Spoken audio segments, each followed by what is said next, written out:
దశోపనిషత్తులు. ఉపనిషత్తు అనే పదానికి శాస్త్రీయమైన అర్థాలు అనేక ఉన్నాయి.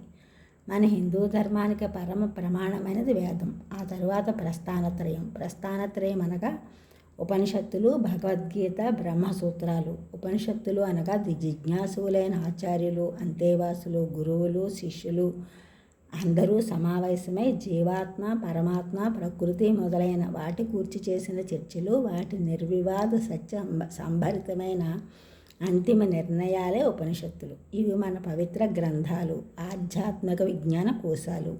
ఈ ఉపనిషత్తులు 108. వీటిలో ప్రధానమైనవి 10. ఈశ, కేన, కఠ, ప్రశ్న, ముండ, మాండూక్య, తిత్తిరిహి, ఐతిరేయంచ, చాందోగ్యం, బృహదారణ్యకం, దశః. ఈశావాస్యోపనిషత్తు, కేనోపనిషత్తు, కఠోపనిషత్తు, ప్రశ్నోపనిషత్తు, ముండకోపనిషత్తు, మాండూక్యోపనిషత్తు, తైత్తిరీయోపనిషత్తు, ఐతిరేయోపనిషత్తు, చాందోగ్యోపనిషత్తు, బృహదారణ్యకోపనిషత్తు. వీటిని దశోపనిషత్తులు అంటారు. ఐతిరేయోపనిషత్తు ఋగ్వేదానికి సంబంధించిన ఉపనిషత్తు.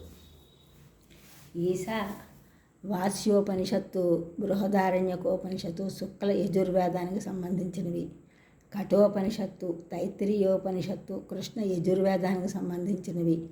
కేనోపనిషత్తు, చాందోగ్యోపనిషత్తు సామవేదానికి సంబంధించినవి. ప్రశ్నోపనిషత్తు, ముండకోపనిషత్తు, మాండూక్యోపనిషత్తు అధర్వణ వేదానికి సంబంధించినవి.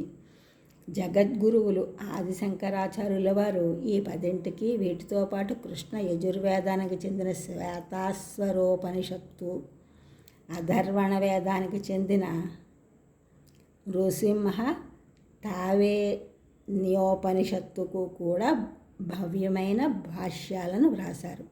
ఈ 12ని ద్వాదశోపనిషత్తులు అంటారు. ఛానల్ చూస్తున్న అందరూ కూడా సబ్స్క్రైబ్ చేయండి, షేర్ చేయండి, లైక్ చేయండి, కామెంట్ చేయండి. సబ్స్క్రైబ్ చేస్తున్న అందరూ కూడా కృతజ్ఞతలు. షేర్ చేస్తున్నారు, లైక్ చేస్తున్నారు, కామెంట్ చేస్తున్న అందరికీ కూడా ధన్యవాదములు.